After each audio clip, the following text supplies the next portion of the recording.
Fiddle ball, fiddle, fiddle, fiddle, fiddle, fiddle, fiddle ball, fiddle. क्या Gaza पर Israel कर देगा परमाणु हमला? प्रलय के लिए तैयार हथियार बरसाएगा इजराइल, मिट जाएगा गाजा का नामो निशान।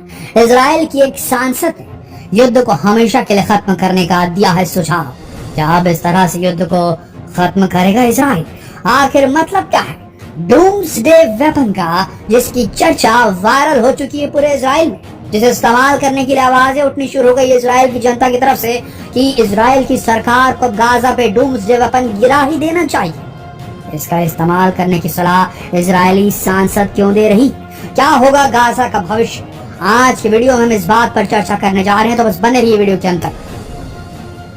देखिए दोस्तों, जो हमास है, हमास ने स्ट्रेटेजिक तौर पर गाजा पट्टी की जमीन के नीचे एकदम कॉम्प्लेक्स इंटरकनेक्टेड टनल्स का एक पूरा जाल बिछाया हुआ है, जिसके अंदर मोहम्मद दईफ, जिसके बारे में हमने आपको बताया था कल के एक वीडियो में कि कैसे उनका नाम मोहम्मद दईफ पड़ा, क्यों उन्हें द गेस्ट या मेहमान कहा जाता है, जो हर दिन अपनी जगह चेंज करता है, अपनी लोकेशन चेंज करता है। यही वो मेन कमांडर है जिसने पूरे इस ऑपरेशन को किया है, ऑपरेशन अलक्सा फ्लड को किया है अगेंस्ट इजराइल, और आतंक को मचा दिया है इजराइल के ऊपर, कहर बरपा दिया इजराइल के ऊपर में, और पूरे रीजन में अशांति फैला दी। आपको बता दें, जो गाजा पट्टी है उसे खुली जेल कहा जाता है। चारों तरफ से पैक है, आसमान से बस खुली हवा आती है, कहीं से निकल नहीं सकता वहां का कोई, चारों तरफ इजरायली वहां पर तैनात है। ये रियलिटी है। ये इस कॉन्फ्लिक्ट से पहले की भी बात रही है, हमेशा से ऐसा रहा है, जिसके चलते गाजा के लोगों के अंदर गुस्सा आक्रोश काफी ज्यादा था। अब आपको बता दें इसके चलते, क्योंकि बाहर नहीं निकल सकते, तो यहाँ बहुत ही डेंसली पॉपुलेटेड एरियाज है, बहुत ज्यादा। यहाँ के 1 किलोमीटर में कई हजार लोग रहते हैं दोस्तों। दुनिया की सबसे डेंसली पॉपुलेटेड एरिया इसे कहा जाता है। ऐसी स्थिति में अगर अंडरग्राउंड टनल बन रही है तो सोचिए वो कहाँ बनेगी। अंडरग्राउंड टनल किसी बाहरी डेजर्ट वेजर्ट में तो नहीं बनेगी, किसी रेगिस्तान में नहीं बनेगी, किसी पहाड़ी इलाके में नहीं बनेगी, वो अंडरग्राउंड बनेगी इन्हीं बिल्डिंग्स के नीचे। तो अगर चारों तरफ से बॉम्बिंग कर भी दी इजराइल ने, तो ऊपर जो सिविलियन रहते हैं वो खत्म हो जाएंगे, लेकिन टनल्स के अंदर घुसे जो हमास के आतंकी हैं, जो सरगना है, वो कभी खत्म नहीं होंगे, और वो समय समय पर हर 2-4 साल में एक बार बड़ा अटैक करते रहेंगे इजराइल के ऊपर में।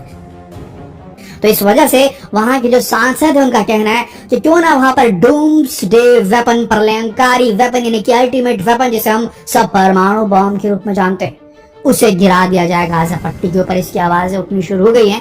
हालांकि आज की तारीख में, आज के वैश्विक परिदृश्य में, अगर कोई कंट्री इस प्रकार की हरकत करेगा तो वो कंट्री खुद चारों तरफ से घिर जाएगा।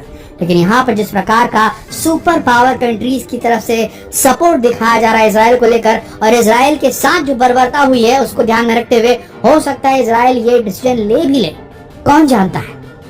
अगर ऐसा करता है इजराइल तो देखिए क्या होने वाला है। ध्यान से सुनिएगा।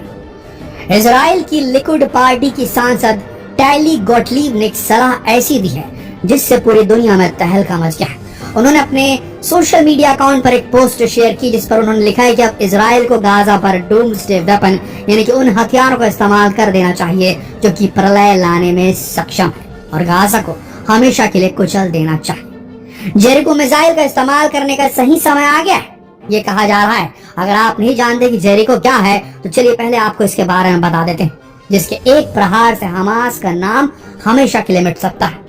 दोस्तों, एक इंटर कॉन्टिनेंटल बैलिस्टिक मिसाइल है जिसका वजन लगभग 30,000 किलोग्राम है। ये दुनिया के किसी भी कोने में न्यूक्लियर वॉरहेड से अटैक कर सकती है। इजराइल के पास इसके 3 वर्जन मौजूद है।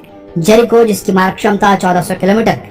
दूसरी है जेरिको 2, जिसकी मारक क्षमता 2800 किलोमीटर है। फिर बारी आती है इजराइल की सबसे खतरनाक न्यूक्लियर मिसाइल की। इसे 1970 के दशक में बनाया गया था, लेकिन सेवा में 2011 में शामिल किया गया था। ये मिडिल ईस्ट की सबसे उन्नत परमाणु मिसाइल है जो अमेरिका तक को टारगेट में ले सकती है। यह मिसाइल 4,500 से ज्यादा 4,800 किलोमीटर से लेकर के 6,500 किलोमीटर की दूरी तक के 750 किलोग्राम का परमाणु हथियार ले जा सकती है। इसे कहा जाता है जेरिको 3, और ये वो मिसाइल है जिसकी बात टैली गोटलीब सांसद जो इजराइल की लिक्विड पार्टी की है वो कर रही है, क्योंकि तो तीनों मिसाइल वो डूम्सडे वेपन है जो कि गाजा पर गिर जाए तो वहां प्रलय जैसी तबाही आ जाएगी। शायद उस जगह कोई जीवित बच पाएगा, न सिविलियन न आतंकी। दोस्तों, इजराइल भले छोटा सा देश है, पर उसके पास न्यूक्लियर हथियारों का अच्छा खासा जखीरा मौजूद है। हालांकि उसने पब्लिकली और ऑफिशियली इस बात को कभी दुनिया के सामने नहीं वो किया है। इवन इजराइल का नाम दुनिया में परमाणु संपन्न शक्तियों में नहीं लिया जाता है, पर उसने गुप्त रूप से तैयार कर लिया, ऐसा कहा जाता है। एक रिपोर्ट के अनुसार उसके पास लगभग 80 से 100 न्यूक्लियर हथियार मौजूद है। हालांकि इजराइल ने कभी पब्लिकली इस बात को एक्सेप्ट नहीं किया है। लेकिन जिस तरह से उनकी सांसद ने गाजा पर न्यूक्लियर अटैक की खुली धमकी दी, उससे साफ है कि इजराइल के पास न्यूक्लियर हथियार मौजूद है, पर उसने उन्हें दुनिया से छिपा कर रखा है। Stockholm International Peace Research Institute की एक रिपोर्ट के अनुसार इजराइल के पास 30 ग्रेविटी बम है, जिन्हें लड़ाकू विमानों के जरिए निशाने पर गिराया जा सकता है। इसके अलावा 50 हथियार मध्यम दूरी तक मार कर सकने वाली जेरिको 2 बैलिस्टिक मिसाइल पर लगाए जा सकने वाले बम है। ऐसा कहा जाता है कि बम यरूशलेम के नजदीक एक सैन्य अड्डे के गुफाओं में मोबाइल लॉन्चर के साथ रखे गए हैं और इन्हें जरूरत पड़ने पर इस्तेमाल भी किया जा सकता है। दुनिया के किसी भी कोने में प्रलय लाई जा सकती है। वहीं बात करें दूसरे हथियारों की, तो इजराइल के पास एक से बढ़कर एक एडवांस हथियार मौजूद हैं और टेक्नोलॉजी के मामले में तो पूरी दुनिया उसका लोहा मानती है। इजराइल के पास अमेरिका का F-16 विमान, मर्कावा टैंक, वॉर वेसल, आयरन डोम और जेरिको 3 परमाणु मिसाइलें हैं। F-16 गाजा के आसमान में हर पल उड़ रहे हैं। सदी की शुरुआत से ही इजराइल इन प्लेन का इस्तेमाल कर रहा है। हालांकि इजराइल ने इसमें अपने हिसाब से बदलाव किया, जिसके बाद ये F-16 बन गया। इस फाइटर जेट को दुश्मन के रडार नहीं पकड़ सकते। इसके अलावा फाइटर जेट 2172 किलोमीटर प्रति घंटे की स्पीड तक जा सकता है। यानी कि इजराइल की सेना खतरनाक और जाबाज सेना है। उसके पास मौजूद सबसे खतरनाक हथियारों में सबसे पहला नाम आता है मर्कावा टैंक्स का। इन टैंकों की खास बात यह है कि इन्हें डिजाइन ही गाजा के साथ इजराइल के संघर्ष को ध्यान में रखकर किया गया है। मर्कावा टैंक इजरायली डिफेंस फोर्स की रीढ़ की हड्डी माने जाते हैं। ये जर्मनी के लियोपार्ड 2 टैंक की तरह है, जिसका इस्तेमाल अभी यूक्रेन में देखा जा चुका है। मर्कावा 4 टैंक में 125 mm की तोप है, जो एंटी टैंक मिसाइल लॉन्च करने में भी सक्षम है। इसमें machine gun, smoke launcher, 60 mm के मोर्टार भी लगे हुए हैं। इसे चलाने में 8 लोगों की जरूरत होती है। इसके बाद इजराइल की सुरक्षा का जिम्मा उसके वॉर वेसल ने उठा रखा है।